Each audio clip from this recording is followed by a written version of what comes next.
नमस्कार, आपकी बात आपके साथ में आपका हार्दिक स्वागत है, अभिनंदन है।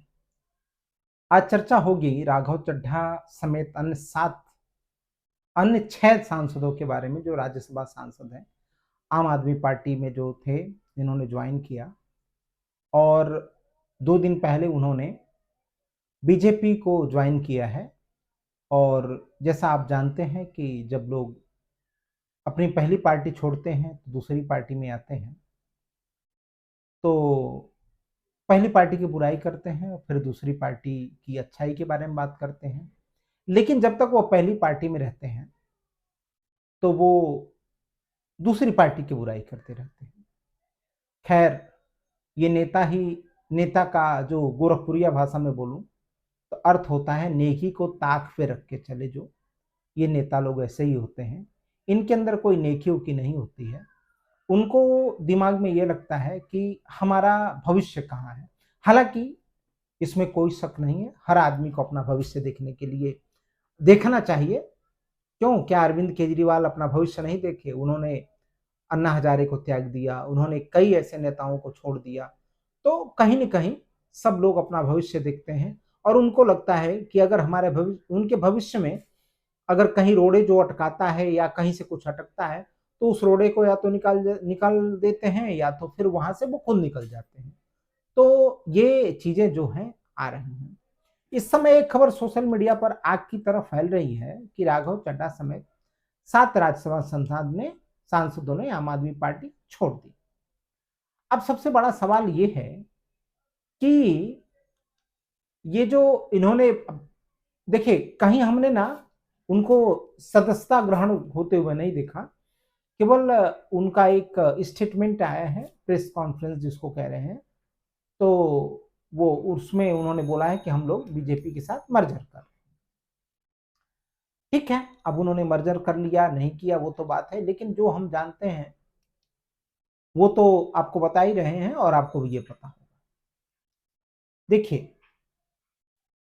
अब जैसे ही इन लोगों ने 7 लोगों ने छोड़ा, बीजेपी को ज्वाइन किया, आम आदमी पार्टी को छोड़ा और इन्होंने आम आदमी पार्टी वालों ने गद्दार कहना चालू कर दिया। देखिए, गद्दार कौन है? अभी जो सिचुएशन चल रहा है उसमें आखिर गद्दार कौन है, ये समझना हमें जरूरत है। अब गद्दार उन्हें क्यों कहा जा रहा है?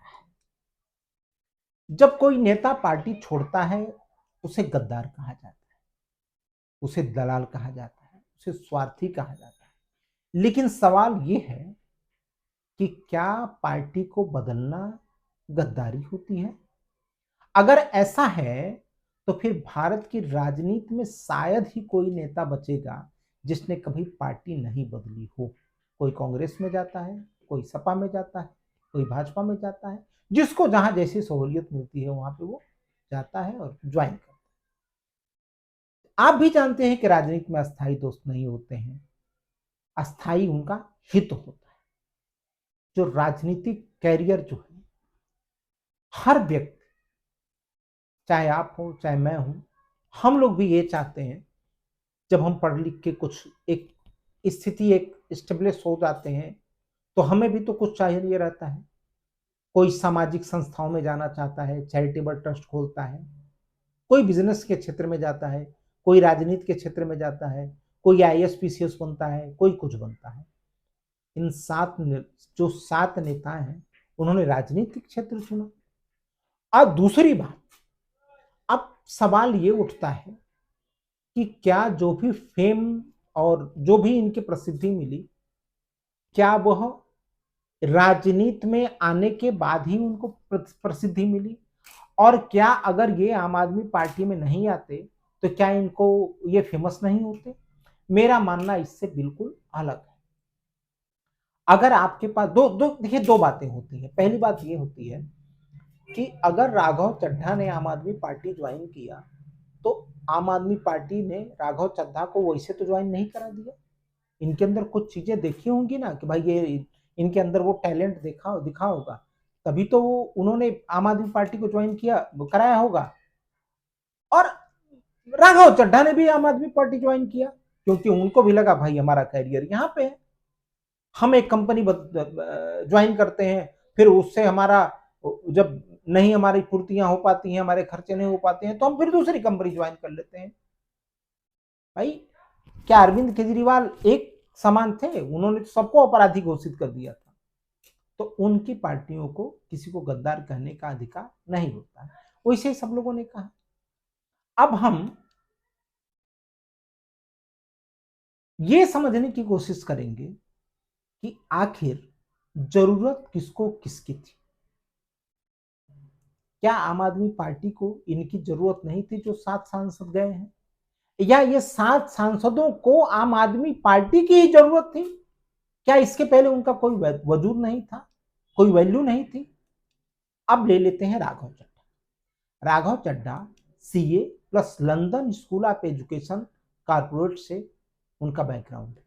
मतलब ये बंदा छोटा मोटा तो है नहीं भाई, पढ़ा लिखा है, हमसे तो अच्छा पढ़ा लिखा है, तो ये जहां भी जाता अच्छा काम कर लेता। ये कोई जरूरी नहीं है कि आप राजनीति में हैं तो ही आप बढ़िया काम कर सकते हैं। हाँ, इसको भविष्य आम आदमी पार्टी में दिखा, आम आदमी पार्टी के लिए भी इसने काम किया, आम आदमी पार्टी को बढ़ाने का काम किया। 2011 में इसने ज्वाइन किया, 2026 है, 14-15 साल में अच्छा काम किया, आम आदमी पार्टी को आगे बढ़ाया। आज जिसको आप गद्दार कह रहे हो, उसकी नेकी जो उसने जो आपके लिए किया उसको आप भूल जाओगे? मैं मानता हूं कि इसने आपको फंडिंग नहीं किया होगा, लेकिन इसने जो आपको फंडिंग करा के दिया वो शायद कि कोई कर पाता?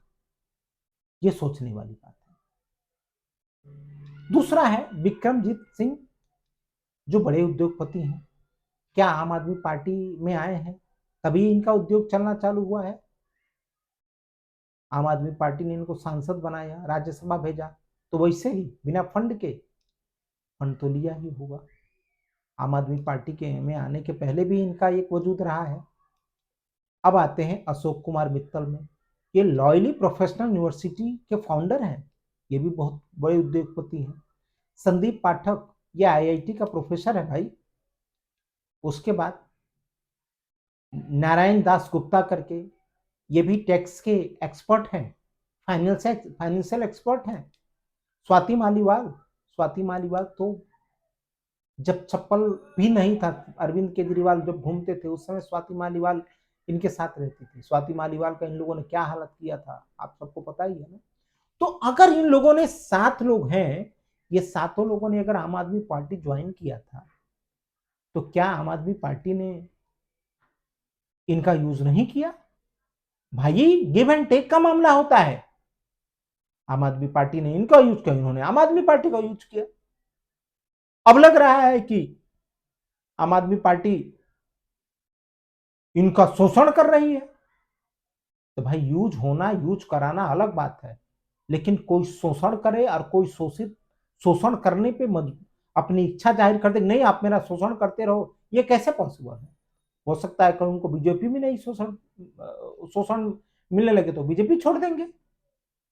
तो मेरा मानना यह है कि आखिर गद्दार कौन है? गद्दार कौन है? ये सातों राज्यसभा सांसद हैं, इन्हें गद्दार की श्रेणी में तो मैं नहीं कह सकता हूं, क्योंकि ये कोई मंत्री नहीं है, राज्यसभा सांसद हैं। इनकी अपनी अपनी एक्सपर्टीज थी, आपने वहां पे लाया, ये मुद्दे उठाते हैं जनता के। कभी जनता में इनको देखा है आपने? ये गए हैं कभी? क्षेत्र वाइज होता है क्या कि भाई फलाना विधानसभा से ये चुन के आए हैं, फलाना संसदीय क्षेत्र से चुन के आए हैं? नहीं ना, पार्टियों ने इन्होंने चुना। तो ये जो है ये सिचुएशन, ये डायरेक्टली जनता से चुन के नहीं आते हैं, फिर भी ये जो है अपना करते रहते हैं। तो इन्हें गद्दार तो कहना मुझे लगता है कि बहुत गलत है। अगर ये गद्दार है तो फिर गद्दार तो हर पार्टियों में बैठे हैं, जिसमें नंबर 1 उदाहरण अरविंद केजरीवाल है। इनके इतना झूठा तो मैंने आज तक संसार में नहीं देखा। हमें भी लगा था कि यह बंदा कुछ आगे करेगा, ये नरेंद्र मोदी को टक्कर देने वाला बंदा था। अब तो नरेंद्र मोदी छोड़ दीजिए, कारपोरेटर एक है वो उनको टक्कर, मतलब अपना चुनाव हार जा रहे हैं, और क्या बताया जाए। तो ये बताता है कि ये लोग जो भी ये 7 सांसद थे, ये पहले से स्थापित थे। इन्होंने पार्टी को मजबूत किया, दोनों ने एक दूसरे को फायदा दिया। अगर ये नहीं होते तो क्या पार्टी मजबूत हो पाती? इसका उत्तर है नहीं। आपकी राज्यसभा ताकत कमजोर होगी, इसमें कोई दो राय नहीं। लेकिन ठीक है, हर पार्टी अपना फायदा उठाती है। क्या बीजेपी वाले नहीं छोड़ छोड़ के गए थे आम आदमी पार्टी का? तो राजनीति में कोई अस्थाई दोस्त नहीं होता, कोई अस्थाई दुश्मन नहीं होता, सिर्फ मौके और हित होते हैं। इसलिए किसी को गद्दार कहना आसान है, लेकिन असली सवाल पूछना मुश्किल है। वो गया, क्यों गया, जाने दो। अब आप क्या सोचते हैं? क्या पार्टी बदलना गलत है या राजनीति का सामान्य हिस्सा है? आप मेरे इस विश्लेषण को आप कैसा देखते हैं? आप मुझे जरूर बताइएगा। धन्यवाद।